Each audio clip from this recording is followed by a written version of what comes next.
안녕하세요. 예정대로라면 올 여름에 결혼식을 올릴 20대 후반의 여자입니다. 남자친구와는 2년 만났습니다. 저는 대학교를 졸업한 뒤 바로 취업에 성공해 회사를 다니고 있고 남자친구는 사법시험에서 떨어진 후 계약직으로 로펌에서 근무하고 있어요. 다른 커플들처럼 저희도 2년 정도 만나니까 자연스럽게 결혼 이야기가 나오더라고요. 당시 저는 모아둔 돈이 한 6천 정도 있었고 남자친구는 2천 정도 있었어요. 그거야 당연히 제가 남자친구보다 사회생활이 길었으니까 큰 문제는 되지 않았습니다. 돈이라는 거야 앞으로 같이 벌어가면 되는 거고 남자친구가 4천을 저보다 덜 모았다고 해서 그게 저희 결혼 생활에 어떤 큰 영향을 미치게 되는 건 아니라고 생각했어요. 양가의 도움을 받을 수 있으면 좋고 못 받아도 작게 시작하면 된다는 마음으로 그렇게 결혼을 준비 중이었습니다.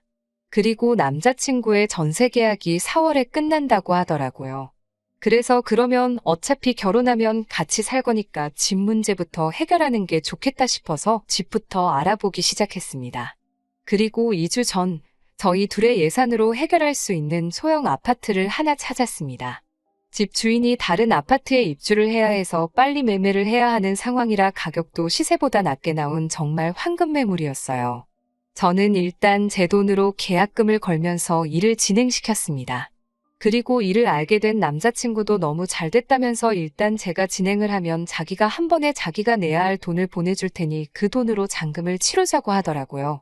그러면서 남자친구가 사실 자기 돈은 예비 시모가 관리하고 있다면서 그래도 걱정 말라고 내일 바로 보내주겠다고 했었고요.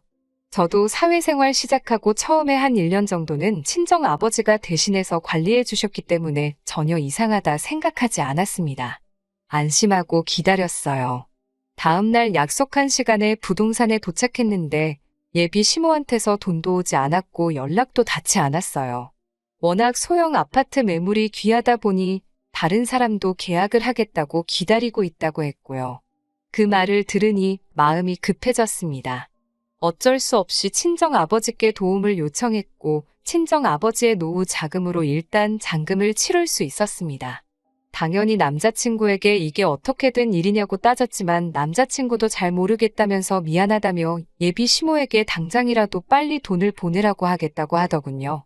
하지만 한참이 지나서야 연락이 온 시모는 지금 몸이 너무 안 좋다는 등, 정신이 하나도 없다는 등, 통장이 어딨는지 모르겠다는 등의 바보 같고 속이 훤히 들여다 보이는 핑계를 대며 전세 자금을 보내주지 않으셨어요.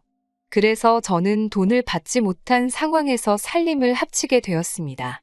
그때만 해도 어찌됐건 가을에 결혼식을 올리기로 했고 청첩장까지 다 돌린 상황이었으니까 같이 사는 게 꺼려지거나 하지는 않았습니다. 저도 회사 때문에 계속 서울에서 자취를 하고 있었기 때문에 하루라도 빨리 내 집에서 살고 싶었고요.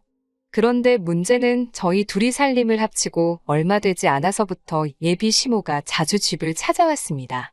말씀으로는 친정 어머니도 안 계신데 당신이 친정 어머니처럼 저를 챙겨주고 싶다는 거였죠. 하지만 저는 부담스럽기만 했어요. 친정 어머니만큼 편하신 존재도 아니었고 저도 일 끝나고 집에 오면 쉬고 싶고 주말에는 늦잠도 자고 싶은데 아무 때나 배를 누르시니 없는 척을 할 수도 없고 죽겠더라고요. 하지만 더 저를 힘들게 한 건 예비 시모의 무력이었어요.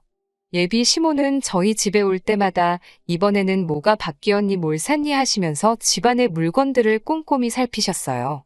저는 처음에만 해도 내가 혹시 돈을 사치스럽게 쓰는지 확인하려고 하시는 건가 생각했는데 그게 아니었더라고요. 시모가 그러는 이유는 자기 마음에 드는 물건을 가져가기 위해서 그런 거였어요. 한 세 번째 방문 때인가 인기가 많아 배달이 밀리던 대형 TV가 한 달 만에 집에 들어왔을 때였어요.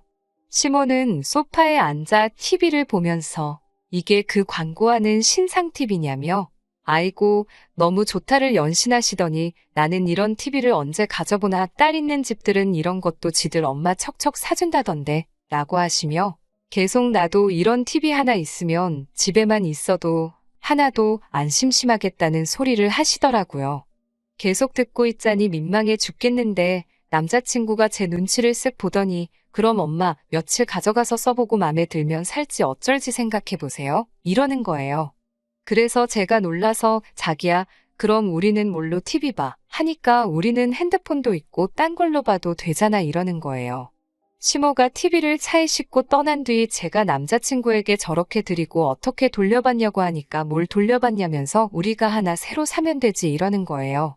그래서 제가 그 TV 내 돈으로 산 거 모르냐고 하니까 저더러 직장에서 임직원 할인받아 못 사냐고 그래요. 그래서 그거랑은 별개로 내 돈으로 산 거라고 하니까 저더러 왜 이렇게 치사하게 구냐면서 툴툴거려요. 저는 그렇게는 안 된다고 돈 달라고 안 그러면 일주일 뒤에 예비 시모네 집에 가서 TV 다시 들고 나올 거라고 하니까 알겠다고 하면서 자기가 꼭 TV 다시 받아온다고 하더라고요. 하지만 이건 시작에 불과했어요. 며칠 뒤에는 제 명품백을 보시더니 딸 있는 집은 옷이랑 가방도 같이 쓴다더라 하면서 며칠만 빌려달라며 제 옷장에서 명품백을 가져가시는 게 아니겠어요. 제가 어이가 없었지만 돌려주신다 하니 꼭 참았습니다. 그렇게 예비 시모는 가방과 옷부터 시작해서 발 크기도 다른데 제 신발을 신고 가시다 못해 고등어 구워야 된다면서 저희 집에서 쓰고 있던 공기청정기까지 가져가더라고요. 제가 한 번은 도저히 견딜 수 없어서 예비 시모에게 그러다 저희 살림 다 가져가시겠다고 한마디 쏘아붙이니 예비 시모가 그까짓 거 가지고 뭐 그리 생색을 내니라며 남자친구 앞으로 부은 1억짜리 보험을 저희한테 주려고 하셨다는 거예요. 그러더니 며칠 뒤 정말 그 보험을 주셨고요. 하지만 그것도 아는 보험 설계사 분에게 물어보니 보험 담보대출로 8천만 원이 있었어요. 아마 제가 찾아보지 않았으면 빚만 떠안을 뻔한 거죠. 저는 예비 시모에게 그 보험을 바로 돌려드리면서 이런 종이 쪼가리는 저도 필요 없다고 했습니다. 지금 생각해보니 저도 이때 이 결혼 안 해도 그만이라는 생각을 하기 시작하고 나름대로 세게 나가기 시작한 것 같아요. 하지만 무엇보다 이 도둑 같은 집구석하고 연을 끊어야겠다고 생각한 건 예비 시모가 저희 친정 어머니의 유품을 탐냈기 때문이에요. 야근을 하고 집에 왔는데 남자친구는 거실 소파에서 TV를 보고 있고 예비 시모는 안방에서 나오더라고요. 제가 어머님 거기서 뭐 하셨냐고 물으려는 찰나에 예비 시모 목에 걸린 진주 목걸이를 봤습니다. 그건 저희 친정 어머니가 살아 생전에 아끼시던 목걸이였어요. 제가 뭐 하시는 거냐며 당장 내놓으라고 하니까 예비 시모도 저한테 평소와 다른 분노를 느꼈는지 얼른 풀러놓으며 그냥 한번 해본 걸 가지고 뭐 그리 난리냐고 그래요. 제가 그거 저희 친정 어머니 유품이라고 어떻게 그런 것까지 손을 대시냐고 하니까 아이고 그게 죽은 사람 물건이냐면서 재수없을 뻔했다고 하더니 너는 그리고 전에는 앞으로 나를 엄마처럼 생각한다더니 그건 순 거짓말이었냐며 그럴 줄 알았다고 적반하장으로 저를 이상하게 몰아붙이더군요. 그때 알았어요. 이 결혼을 했다가는 저는 제 명대로는 못 살겠다는 걸요. 저는 남자친구한테 지금 당장 자리에서 일어나서 네 짐 다 챙기라고 했어요. 남자친구는 상황 파악을 하면서도 저한테 화난 거 알겠다며 예비 시모한테 빨리 사과하라고 부추기더라고요. 저는 아니, 너도 필요 없다고 당장 둘 다 이 집에서 나가라고 했어요. 예비 시모는 저거 말버릇 좀 보라며 아주 기가 차다고 난리였고요. 저는 당장 안 나가면 둘 다 주거침입으로 경찰 부를 거라고 이 진명에 내건 거는 알고 있지 않냐고 하자 남자친구가 엄마 일단 나가자 라고 말하며 예비 시모를 끌어냈어요. 남자친구는 공무원 시험이든 사법시험이든 뭐라도 다시 준비하려는 중이었기 때문에 경찰하고 엮여서 좋을 게 없었거든요. 저는 그 길로 남자친구와는 파혼하기로 작정을 하고 주변 사람들에게 바로 연락을 돌렸습니다. 당연히 남자친구에게도 우리는 이제 끝이라고 말했고요. 예비 시모도 그제서야 자기가 저를 너무 편하게 생각해서 일을 이렇게 키웠다며 제발 사과할 기회를 달라고 하시더군요.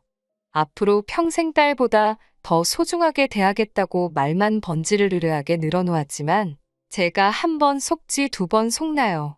그놈의 잔금에 미련 갖고 아파트 명의를 공동 명의로 했으면 일이 얼마나 복잡했을지 상상만 해도 머리가 아프네요.